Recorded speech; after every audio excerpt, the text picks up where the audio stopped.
Assalamualaikum warahmatullahi wabarakatuh. Perkenalkan, nama saya Muhammad Afar Ramadan dari Prodi Teknik Elektro Universitas Jambi dengan NIM F1E224006. Kali ini saya akan mempresentasikan sebuah PowerPoint yang berjudulkan memahami sains dan teknologi, kebenaran ilmiah, serta prospek karir untuk Prodi Teknik Elektro. Selanjutnya kita akan menuju poin-poin yang akan kita bahas, yaitu yang pertama adalah konsep sains dan teknologi, yang kedua pulang kerja, yang ketiga adalah kebenaran ilmiah, yang keempat adalah hukum dan teori ilmiah, dan yang terakhir adalah kesimpulan. Mari kita lanjutkan. Yang pertama adalah konsep sains dan teknologi. Jadi sains itu berasal dari kata scientia, yang artinya itu ilmu pengetahuan. Secara umumnya itu sains adalah ilmu pengetahuan yang diperoleh dari suatu penelitian yang bersifat objektif atau dapat dari hasil percobaan menggunakan metode ilmiah yang bersifat sistematis dan logis. Adapun fungsi dari sains antara lain memahami bagaimana cara kerja alam semesta, yang kedua mengembangkan teknologi, memecahkan suatu masalah, menyediakan dasar pengambilan buat keputusan. Ada beberapa cabang, tapi banyak cabang di bidang sains, antara lain fisika, kimia, biologi, astronomi, dan lain sebagainya. Fisika itu mempelajari bagaimana cara dunia bekerja, bagaimana bisa ada gravitasi, bagaimana benda bisa bergerak, dan lain sebagainya. Kimia mempelajari zat-zat suatu benda yang dapat mereaksikan seperti apa terhadap benda lain, terhadap zat lain. Lalu biologi itu membahas tentang struktur dan anatomi tubuh, baik manusia ataupun hewan, ataupun tumbuhan. Dikarenakan ini lebih ke makhluk hidup. Sedangkan astronomi itu lebih fokus kepada benda-benda langit seperti bulan, bintang, dan benda-benda luar angkasa. Yang kedua adalah teknologi. Jadi teknologi itu upaya penerapan sains ataupun ilmu pengetahuan untuk menciptakan alat, sistem, ataupun proses yang dapat memecahkan masalah ataupun memenuhi kebutuhan hidup manusia. Fungsi teknologi itu macam-macam. Antara lainnya salah satunya itu memecahkan masalah yang cukup kompleks, meningkatkan efisiensi dan produktivitas pekerjaan, memperbaiki kualitas hidup, memfasilitasi komunikasi dan konektivitas, mendorong inovasi dan pengembangan. Jadi teknologi bisa memecahkan masalah cukup kompleks, contohnya itu seperti Google, AI ya zaman sekarang, dan lain sebagainya, untuk meningkatkan efisiensi dan produktivitas pekerjaan itu seperti dibuatnya robot-robot di bidang industri agar mempercepat dan mengefisiensi dalam produktivitas barang. Memperbaiki kualitas hidup. Ada banyak teknologi yang dapat membantu kualitas hidup kita seperti smartwatch dan handphone dan lain sebagainya yang dapat mengatur dan memonitoring kesehatan kita. Selanjutnya memfasilitasi komunikasi dan konektivitas. Seperti namanya, komunikasi dan konektivitas di dunia yang digital ini, kita tidak akan terlepas dari internet ataupun komunikasi dikarenakan majunya zaman, yang artinya semakin banyak inovasi dari teknologi yang dapat dikembangkan. Selanjutnya itu adalah peluang kerja.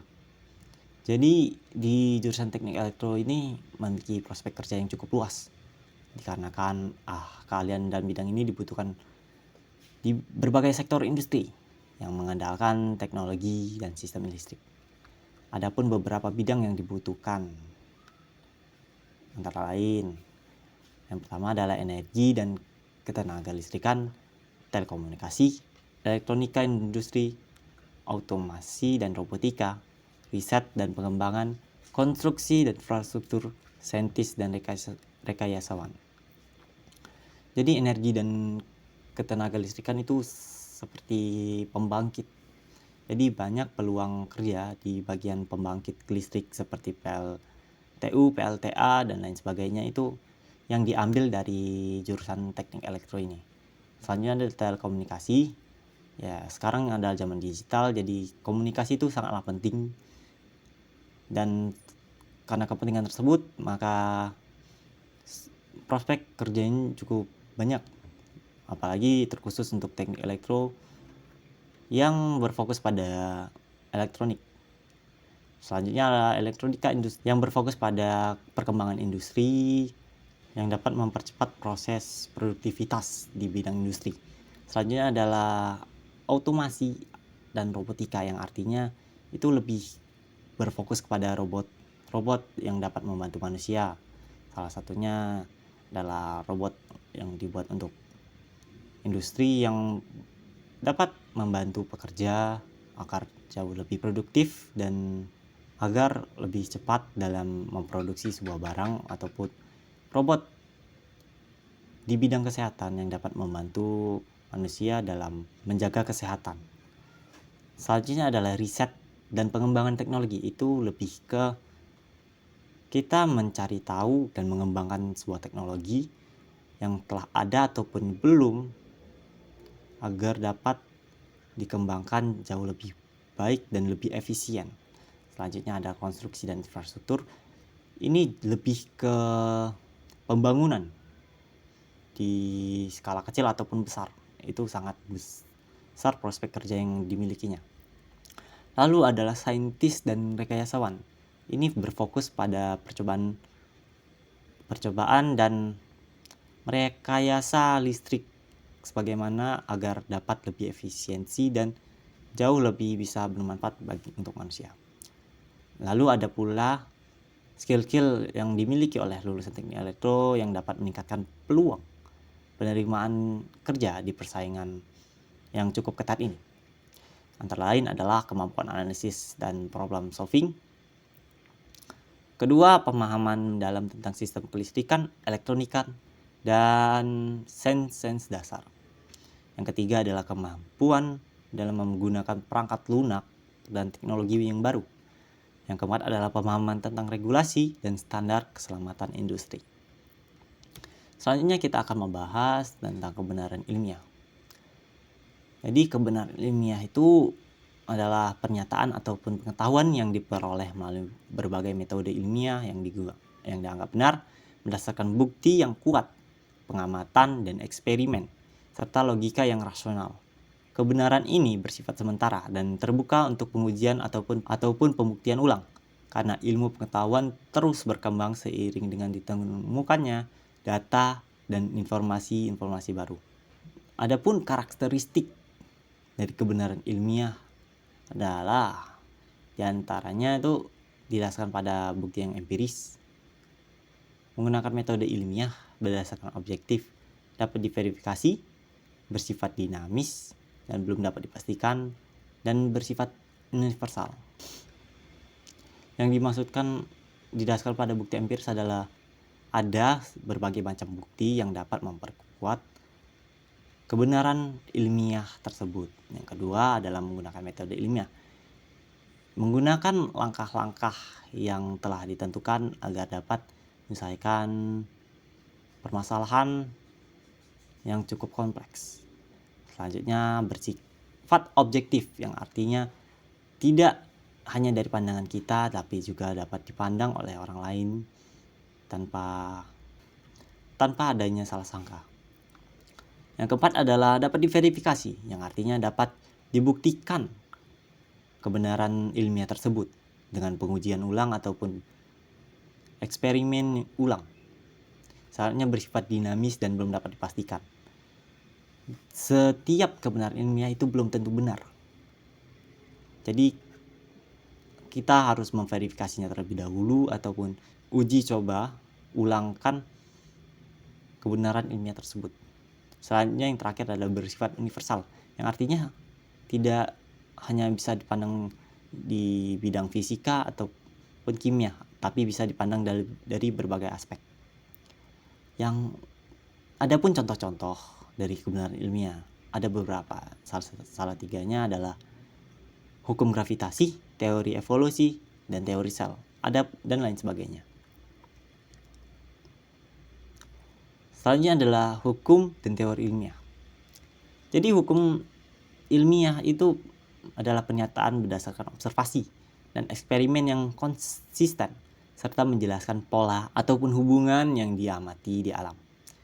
Sedangkan teori ilmiah adalah penjelasan menyeluruh yang didasarkan pada bukti yang kuat, serta mengintegrasikan banyak observasi dan hasil eksperimen yang telah ada. Selanjutnya ada pun proses dalam pembuatan hukum ataupun teori ilmiah ini. Antara lain adalah observasi, merumuskan hipotesis, melakukan eksperimen, mengembangkan hukum ataupun teori berdasarkan hasil-hasil yang telah didapatkan. Itu adalah proses-proses ataupun langkah-langkah yang harus dilewati agar sebuah hukum ataupun teori dapat ditentukan. Adapun contoh-contoh dari hukum dan teori ilmiah ini, antara lain tuh hukum gravitasi, hukum teori evolusi, hukum Ohm, teori Big Bang, hukum Kepler, dan lain sebagainya. Selanjutnya adalah kesimpulan. Jadi kesimpulan yang dapat diambil adalah dari konsep sains dan teknologi itu adalah sains adalah ilmu pengetahuan yang diperoleh melalui penelitian yang objektif menggunakan metode ilmiah untuk memahami alam semesta ini, mengembangkan teknologi dan memecahkan berbagai macam masalah. Sedangkan teknologi merupakan penerapan sains untuk menciptakan alat, sistem, ataupun proses yang dapat memenuhi kebutuhan manusia, meningkatkan kualitas hidup, dan mendorong berbagai macam inovasi. Selanjutnya adalah peluang kerja di teknik elektro. Di bidang teknik elektro menawarkan prospek kerja yang luas di sektor energi, telekomunikasi, elektronika, robotika, riset, dan infrastruktur. Dan keterampilan yang penting mencakup analisis masalah, pemahaman sistem kelistrikan, dan penguasaan perangkat lunak dan teknologi. Yang ketiga adalah kebenaran ilmiah. Jadi kebenaran ilmiah ini adalah pengetahuan yang didasarkan pada bukti yang empiris dan menggunakan metode ilmiah, bersifat objektif, dinamis, serta dapat diverifikasi. Yang keempat adalah hukum dan teori ilmiah. Hukum ilmiah menjelaskan apa yang terjadi berdasarkan pola yang diamati. Sedangkan teori ilmiah menjelaskan mengapa dan bagaimana suatu fenomena dapat terjadi. Mungkin sekian dari saya presentasi kali ini. Saya akhiri. Wassalamualaikum warahmatullahi wabarakatuh.